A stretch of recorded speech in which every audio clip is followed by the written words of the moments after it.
Добар ден, добре дојавте почитувани. Цела една генерација. Толку ни треба за да го стигнеме европскиот животен стандард и квалитет на живот. 56 години посветеност и напорна работа за во 2081-та да стасаме до нивото на кое денес живеат жителите на земјите членки на Европската Унија. Извештајот подготвен од 8 организации од Западен Балкан, кој што е фокусиран на приближување на земјите од регионот кон Европската Унија, разработува неколку сценарија и дава насоки како работите можат да се забрзаат. Во Македонија на ова истражување работеше ЗМАј, Здружение за истражување и анализи. Денеска да си кажеме со двајца од нивниот тим. Јована Аврамовска-Николовска и Виктор Митевски, добре дојавте во студиото на Телма. Добро ве најдовме. Бидејќи го работевте ова истражување, ние ќе почнеме со тоа, иако во емисијата ќе зборуваме и за еден друг ваш производ на ЗМАј заедно со Телма. Меѓутоа, на почеток би сакал да ве прашам, од кога работевте на ова истражување кое покажува дека заостануваме повеќе од половина век зад ЕУ, како тоа лично го доживувате како млади луѓе кои веројатно можеби оваа генерација нема да доживее да го дочека тој ден, ако продолжиме вака како што умееме и според нашиот менталитет. Виктор или јас? Повели Јована, Па ние не сме веќе толку многу млади, да кажеме, веќе сме сите во 30-тите години и некако ние го доживуваме така дека имаме одговорност. Ако претходните генерации, да кажеме, стигнале до тука, нашата одговорност е да го забрзаме овој резултат, да ги забрзаме овие состојби секој во областа која што ја работи. Ние работиме на економски анализи, но тоа не значи дека не градиме и центри за предприемништво во Прилеп, дека не создаваме медиумски продукти и така натаму. Ние така гледаме, да истражуваме и што можеме да направиме за да се подобри тоа. Повеќе акција. Добро, сакав малку повеќе личен впечаток. Знам дека поентата е да се забрза процесот, меѓутоа дали тоа ве дестимулира, демотивира, ве можеби поттикнува да размислувате и вие да си заминете? Јас сум повратник. Значи, јас пред 10 години не се вратив во Македонија за да седам со скрстени раце и да чекам некој друг да заврши работата во моје име. Значи, се вратив од Америка со прилика да останам во Америка. Бев таму на студии, ама сватив дека ако треба некој да ги промени состојбите тука, тоа сум јас и тие луѓе со кои што јас работам. Така што дали ме депримира или дали ме прави да не се чувствувам среќно, да, ама тоа и од една страна е предизвик. Затоа што тоа значи дека имаме можност да смениме и да дадеме наш личен печат во забрзувањето на сите овие процеси. Ајде за извештајот на кој работевте и кој покажува големо задоцнување дека целиот регион бавно се движи кон интеграција во Европската Унија, меѓутоа дека Македонија тука па веројатно една од земјите со најмала брзина која оди. За извештајот за деталите, за индикаторите ќе зборуваме во продолжение. Прво за еден ваш нов производ, односно релативно нов во некоја форма, кој од недела почна да се емитува на фреквенцијата на Телма, значи да си ја промовираме нашата програма која во попладневните неделни часови ќе биде збогатена со што го врти светот. Да. Што го врти светот? Љубов е најчестиот одговор и јас искрено верувам дека не само љубовта, туку луѓето го вртат светот без разлика на тоа што живееме во време на нас има скотање робот од заштитен знак роби, без разлика на тоа што живееме во ера на роботизација, на вештачка интелигенција. И во време на војни. И во време на војни мислам дека луѓето и тоа што е човечко во нас го вртат светот и единствено може да направат некоја промена која што е позитивна. Така што тоа е мојот одговор и често и со Виктор се поклопуваме во тој дел. И сакавме да создадеме таква содржина за пред се за дигиталниот простор, така почнавме. Некако ни недостигаше содржина каде што представуваме луѓе што се или во Македонија или пријатели на Македонија или наши кои што живеат во странство направат нешто светски и добро и од нив да научиме на македонски јазик, затоа што претходно ние како што ценевме главно имаше вакви содржини едукативни врзани со успешни приказни и предприемништво, главно беа на англиски јазик. Така и најавен проектот е како едукативно-забавен карактер. Емисија од едукативно-забавен карактер и како што велите во промото, целта ни е семејниот ручек, родителите и децата повторно да имаат заеднички теми за разговор, затоа и тој термин одбран веројатно кога во време на викенд семејството треба или обично е заедно. Како рековте, јавни личности, информации, трендови, факти што ги поврзуваат луѓето, личности кои инспирираат еве малку повеќе за содржината, што ќе можат да видат гледачите во што го врти светот? Па ние почнавме, како што кажав, во оној класичен подкаст формат кој што функционира на YouTube или на Spotify, на дигиталните медиуми, каде што разговараме со луѓе кои што нас не инспирираат во најразлични области, од култура до претприемништво, бизнисмени, професори кои што често ги прашуваме за најновите истражувања во нивната област и слично, не врзано со конкретни моментални некои состојби и случувања. И тоа одлично одеше. Ние очекувавме дека за ваква едукативна содржина ќе имаме околу 4-5 илјади луѓе што би го гледале тој подкаст. Сега последната епизода изгледа 75.000 луѓе, што за нас е изненадување, значи дека да има луѓе. А не, земјоделство е. Бидејќи најгледаните содржини во Македонија се политика генерално. Да, или политика, или се да кажеме на селебрити госип формат, што не велам дека ни едното ни другото се лоши, многу се потребни, ама баш не изненади.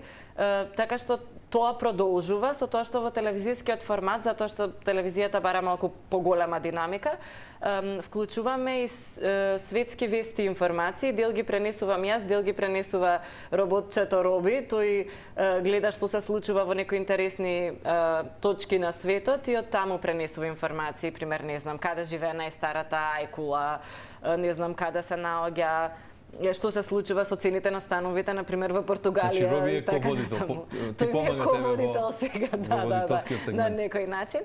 Потоа разговараме за темите што се битни со нашите гости и на крај она што нас не недостигаше на телевизија беше музиката, затоа што ние не веруваме дека без простор за активни музички артисти, без разлика дали се млади или повозрасни, што создаваат нова музика. Од домашната сцена, претпоставам. Од домашната сцена, дека нема да имаме промена. Српските звезди нема да ги викат и звездите од регионот. Па има доволно простор. Ние ги почитуваме сите, ама доволно простор имаат во македонските медиуми, додека нашите пејачи единствено кај нас можат вака да се промовираат. Музика од кој жанр или од сите жанрови? Сите оние кои што создаваат нешто кое што вреди да биде споделено и промовирано. А вреди веројатно кога се пее на мајчин јазик. И кога се твори на мајчин јазик. Дури да се создава, имаме многу познати и слушани артисти кои што не творат на македонски јазик, творат на англиски јазик, а кои што ние реално нити ги слушаме на радиостаниците, нити ги слушаме во телевизискиот етер, или ако ги слушаме, тоа е премногу малку. Тоа што сме го зборувале, ова е проект кој што го подготвуваме, односно го зачнавме како идеја.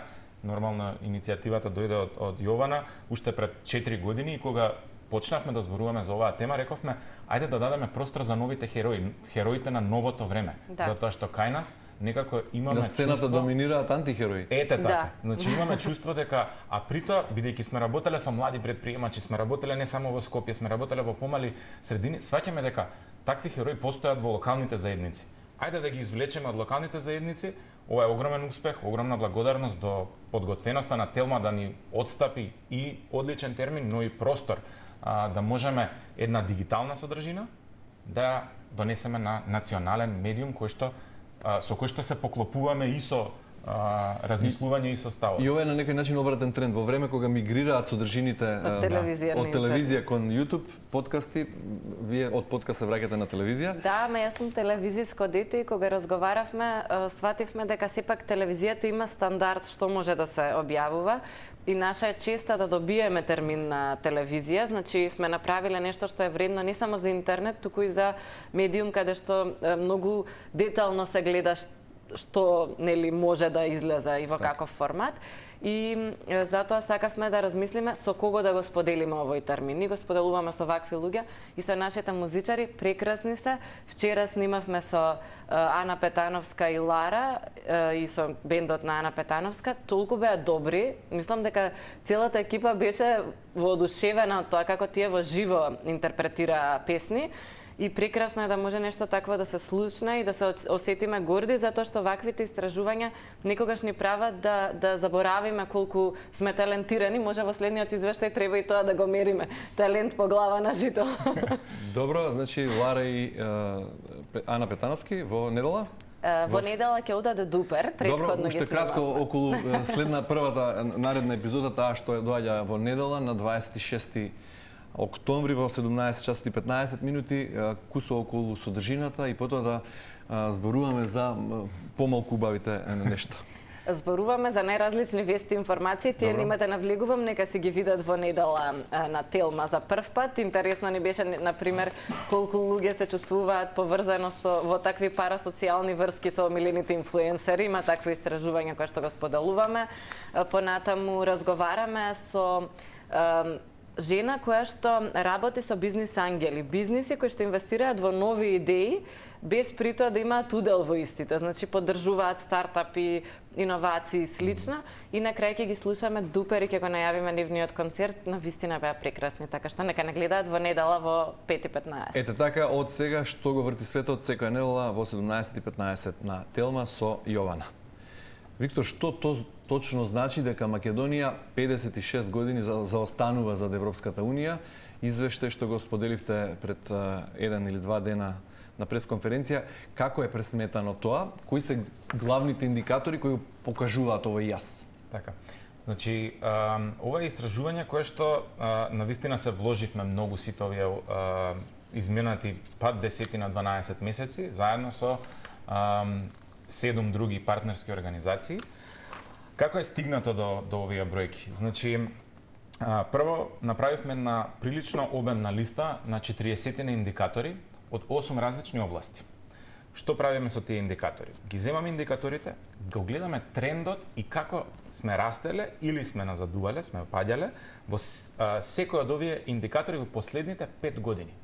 И гледаме кој е трендот и динамиката на развој на состојбите во тие области во сите 6 земји од Западен Балкан. Кои се 8 области кои ги анализиравте? 8 области кои ги анализиравме се економија, која што во себе ги опфаќа бруто домашен производ по глава на жител, просечни плати, минимална плата, продуктивност на трудот и така натаму. Социјала, каде што ги гледаме социјалните моменти, меѓу другото ги гледаме и пензиите, ги гледаме социјалните трансфери. Здравство, каде што гледаме одредени светски индикатори кои што се релевантни за состојбата на здравството во една земја. Потоа гледаме образование, особено ги гледаме колку државата вложува во образованието, гледаме како стоиме со постигнувањата во образованието, односно PISA, тестирањата и така натаму, мериме дигитализација. Не би ја објаснам, мислам дека е само објаснувачки. Ако имаме време ќе спомнеме по сегменти. Мериме инфраструктура. И сега не знам до каде стигнав. 6. Што мериме друго? Ги мериме социјално здравство ги кажавме. Социјално здравство спомнавме, добро. Сега ќе се подсетам. Добро, еве додека ги најдете деталите на кои работите, инаку целиот извештај ќе биде објавен дополнително, така? Да. Како економисти не го употребуваме зборот демократија, го употребуваме зборот добро управување, односно владење. Така што ова е седмата област и секако ја покриваме и животната средина, која што исто така е алармантно загрижувачка не само во нашата земја, во Македонија, туку и во сите земји од Западен Балкан. Еве ми падна во очи нешто што беше објавено, иако рековте, најавивте дека целиот извештај во детали ќе биде презентиран наскоро. Кога ќе се дополнително. Сакаме заедно да ги објавиме сите 6 извештаи во исто. Во делот на економијата, еден податок ми падна во очи, а тоа е дека бруто платата во Македонија 1000 евра, 1/3 од просечната плата во Европската Унија, која изнесува 3000 евра, за да го стасаме европскиот просек, ќе ни требаат 40 години. Така сте пресметале. Да. Со тоа што морам да нагласам дека ако ништо не направиме, нам ќе ни требаат 40, 50, некогаш и над 100 години да стигнеме одреден таргет. Ако приложиме како до сега. Како до сега. Тоа значи ние правиме до сега, меѓутоа правиме недоволно или неквалитетно. Така е. Во одредени области дури и назадуваме. Значи има во која област стоиме најдобро, а во која релативно добро, а каде најмногу заостануваме? Значи може и Јована да се надоврзе на ова прашање. Да, Јована вели впрочем дека не е се толку црно, дека има области каде што сме близко да зборуваме за позитивните, па јас ќе се надоврзам на негативните и зошто е тоа така. Дигитализацијата можеби не ни е толку близко со Европската Унија кога зборуваме за самите институции како се дигитализирани. Меѓутоа IT секторот во нашата држава е на 3 години од европскиот просек. ако ништо не прави, за 3 години ќе го стигне европскиот просек, ако ништо не прави различно. Што значи дека дури нашиот IT сектор е и подобар од одредени европски држави кои што не се во европскиот просек, кои се под просекот.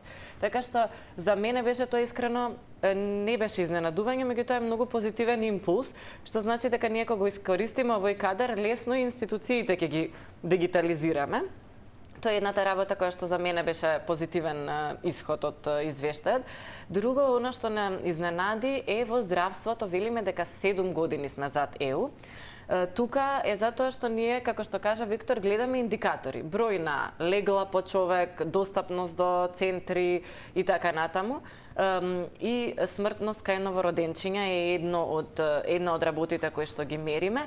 И во тој дел, например, имаме ние сериозно отскокнување, дури многу европски земји имаат повисока смртност на новороденчиња од тоа што го имаме ние тука. Дали во овој сегмент во здравството го меревте и намалувањето на животниот век на македонскиот човек? Да, меѓутоа не е екстремно зад европскиот.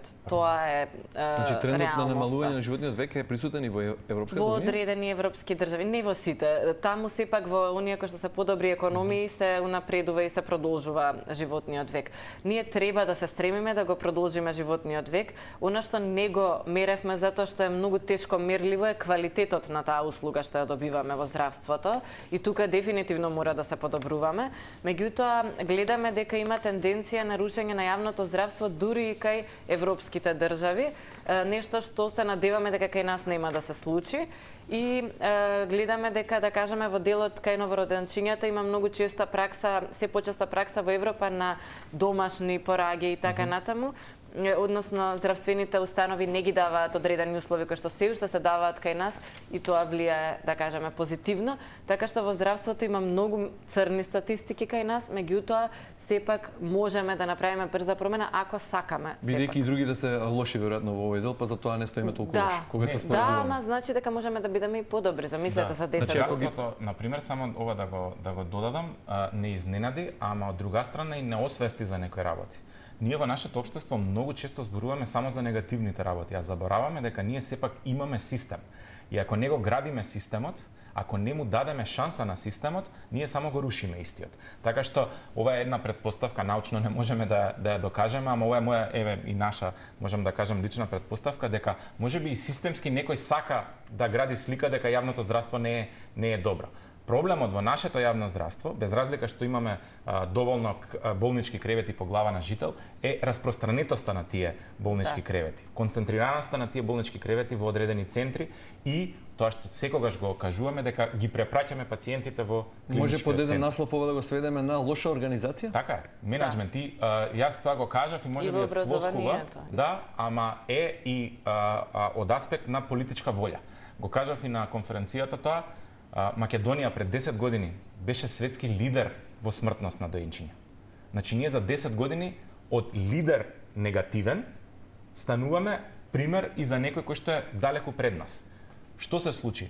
Политичка волја и соодветно канализирање на поддршка од странски донатори. Но клучна и одлучна беше политичката волја на тогашното Министерство за здравство кое што рече ова ни е фокусот, мораме да го намалиме ова. Добро, значи освен дигитализација и здравство, каде што сме релативно не сме толку лоши, така да го формулирам тоа, бидејќи другите се веројатно лоши, оние кои го влечат европскиот просек надолу, веројатно се тоа новите земји членки со кои често сме упатени да се споредуваме за жал. Во кои области ние стагнираме многу, а каде сме најлоши? Значи, тоа што не изненади, а кое што Змај веќе десетина години работи колку што постои на таа тема, тоа е образование. Образованието е нешто кое што треба сите да не загрижи на кое ниво е и морам да кажам дека првите чекори се направени, тоа на кое што работиме веќе 5 години заедно со Министерството за образование, Светска банка и УНИЦЕФ е воведување на новите формули за финансирање, односно дајте да најдеме начин како соодветно на финансираме, затоа што еден од критериумите кои што го мериме е колку државата финансира во образование. Во овој сегмент ние назадуваме. Дали освен во системот на финансирање кога станува збор за здравството, сме лоши и во програмите наставни, во обуката на наставниците, професорите, во начинот на организација и на здравството или само финансирањето? На образованието, да. На образованието. Да.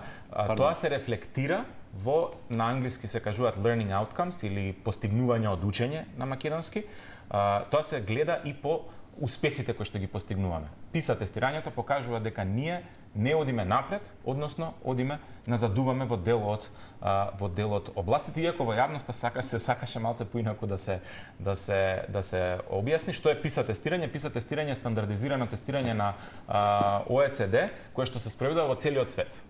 И не треба, по моје мислење, да се споредуваме со другите земји, треба да се споредуваме со самите себе, зошто растеме и зошто не растеме.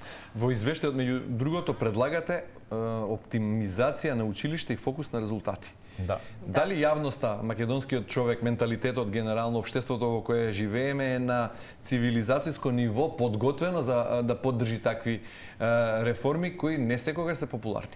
Па ние правевме фокус групи во повеќе од 10 општини, а другите фокус групи ги спроведе самото биро за развој на образованието, баш на темата дали да видиме какви се ставовите на сите засегнати страни, од родители до деца, до наставници, директори, општинска администрација, за подобрување на системот или оптимизирање на системот на образование. Што значи оптимизирање на училишна мрежа? Онаму каде што немаме училиште, да создадеме училиште, онаму каде што имаме училишна зграда што се распаѓа со двајца ученици, да ја споиме со најблиската училишна зграда, ако има услови, ако, например, некаде имавме ситуации на 2 километри има подобро училиште, каде што има уште 20 ученици, дајте да ги споиме овие деца да учат заедно.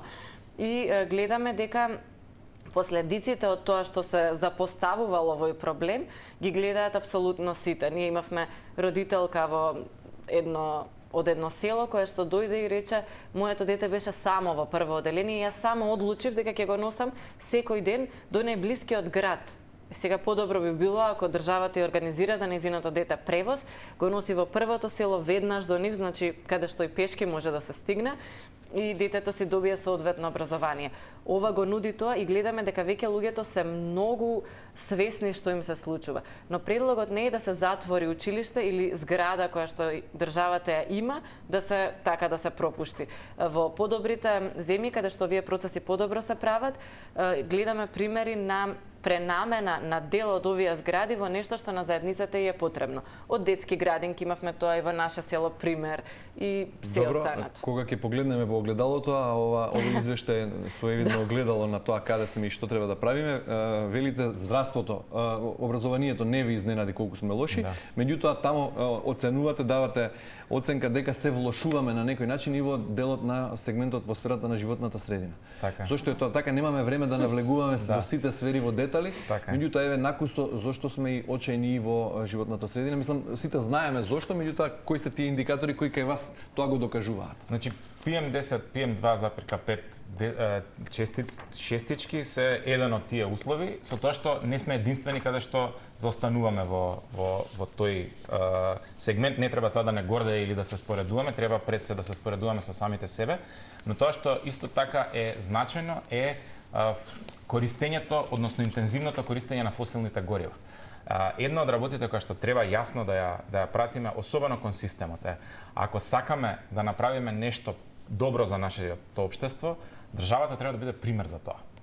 Ако ние се уште доминантно во нашата и образовна и здравствена мрежа, национална, се грееме на нафта, а при тоа гледаме дека најголемата концентрација на загаденост е токму во области каде што имаме државни институции, тоа е еден од приоритетите кои што нашите власти треба да го направат. И второ, ние сме една од земјите која што е позитивен пример за како да се трансформираме побрзо, односно да отвориме простор за обновливи извори на енергија. Но сме лош пример за градење на мрежата. Ние имаме сега производство повеќе од колку што нашата дистрибутивна мрежа на електрична енергија може да поднесе, да ја дистрибуира ново создадената енергија. Така што паралелно треба да инвестираме во заштита на животната средина од тоа што веќе се загадува, но истовремено да инвестираме и во мрежи кои што ќе овозможат тие обновливи извори на енергија да стигнат до домовите, затоа што можеби ние ќе смениме, нема да возиме веќе на дизел, нема да се грееме на нафта, ама ќе користиме струја која што дополнително загадува. Забележа во извештајот дека констатирате дека 3 главни пречки се поради сите овие наши слабости.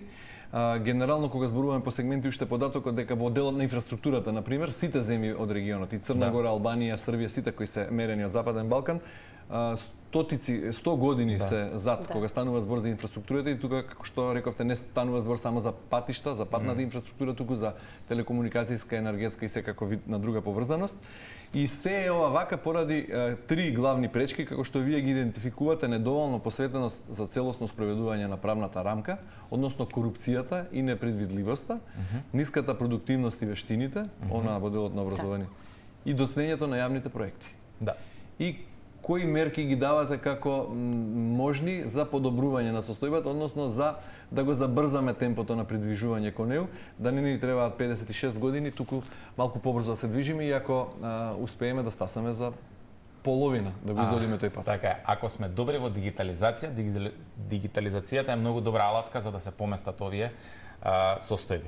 Ако имаме приватен сектор кој што знае како да работи, тогаш треба јасно да се стави до знаење како тие вештини да се префрлат, односно да се пренесат и во системот. Подобрувањето на јавните услуги преку дигитализација, и не само на услугите, функционирањето на институциите. Ние според првичниот план во 2026 година требаше да имаме функционален, интегриран IT систем со кој што ќе се управуваат јавните финанси во оваа држава. Ние во 2025 немаме распишано тендер за таа набавка. Значи, зборуваме за процеси кои што треба да движат, а не процеси кои што треба да ја сопнуваат Македонија во напредокот и подобрувањето. Кои се други најевидентни, еве како овој пример што го наведовте сега? Што требало нешто до 2025 да го штиклираме, иако приближувањето не е само едноставно штиклирање на работите, туку преточување во реален живот. Каде уште е некој ваков пример? Еве вака, сега можеби ова звучат, можеби еве популарен проект е поврзувањето, автопатското поврзување до Охрид. Значи, ние 10 години се уште не можеме да зборуваме за автопатско поврзување со туристички центар. Потоа интерконектор за газ, за спроведување на газ. Еве сега актуелно е во јавноста се кажува дека може да имаме намалено количество на газ кое што ќе влезе во Македонија. Тоа е затоа што во Македонија газ влегува од само едно место.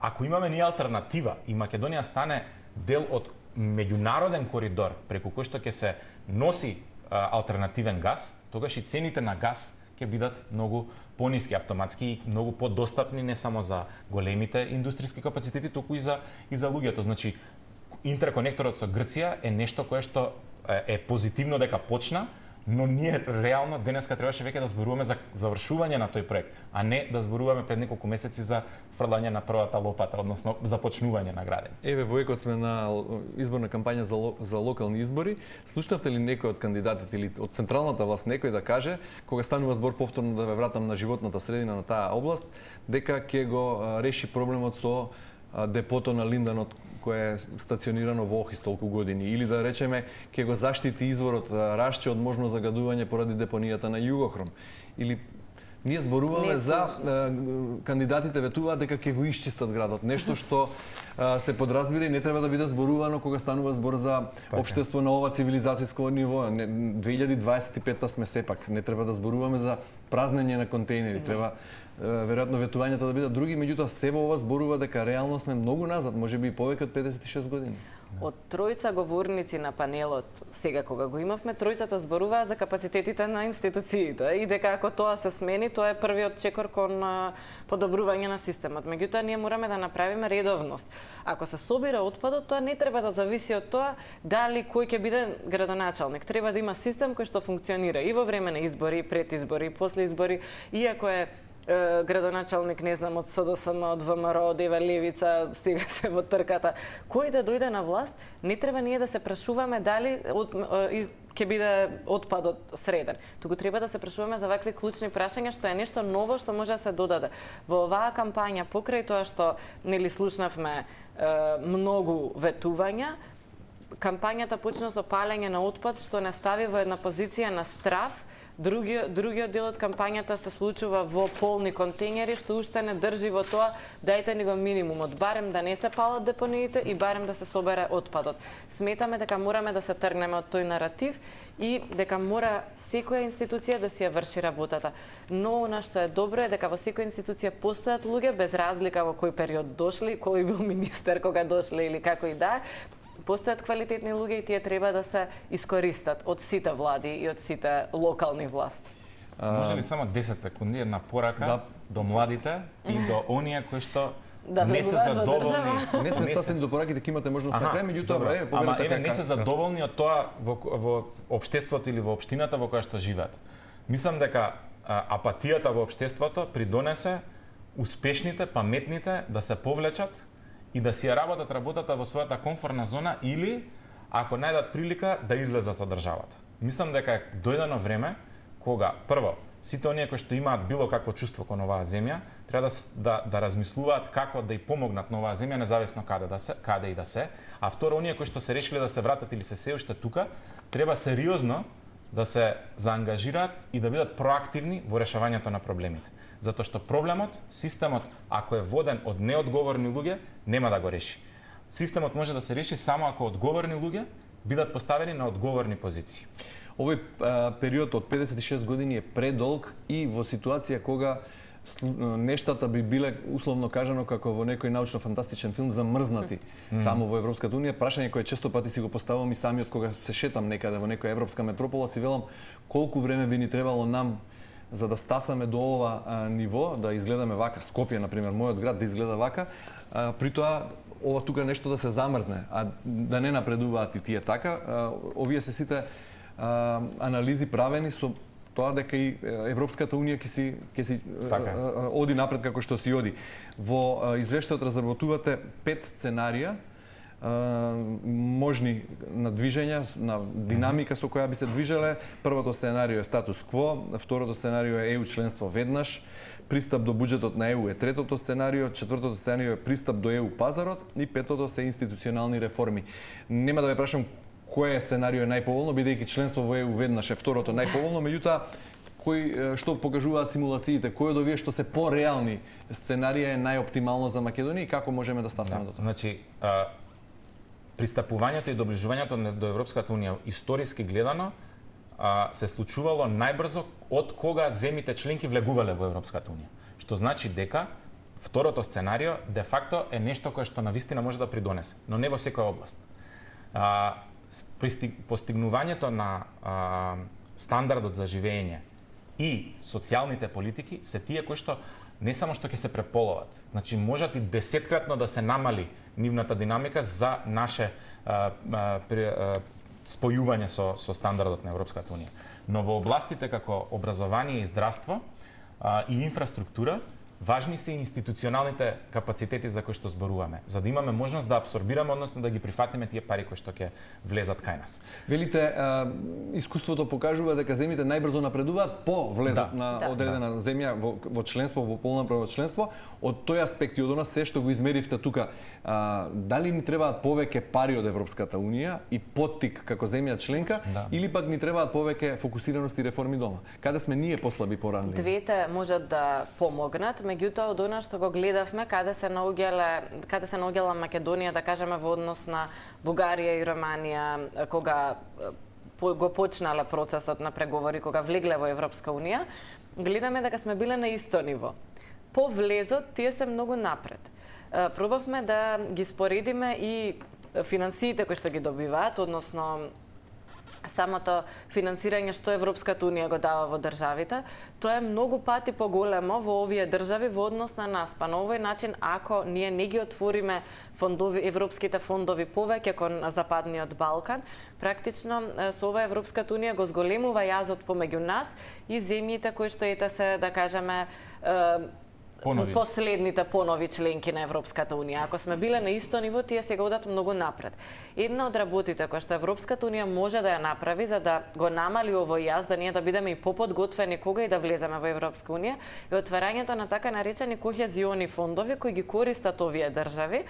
Тоа се фондовите на Европска унија кои имаат за цел да ја намалат разликата меѓу членките на Европска унија кои што назадуваат во одредени фактори и оние членки кои што се напред или со европскиот просек. И баш за ова можат тие фондови и за она што го мериме ние многу да ни помогнат и да не поддржат. И дефинитивно како ЗМАј го поттикнуваме тоа, но како институции мораме да бидеме подготвени да ги прифатиме и да ги ставиме во ефект. Кусо на крајот само, што може Македонија реално во овој момент да направи за за да го преполови тој период од 56 години, например, и кој би бил првиот тест, односно символичен чин кој би покажал дека Македонија на вистина почнува да се приближува кон ЕУ, а не е само декларативно, туку и суштински.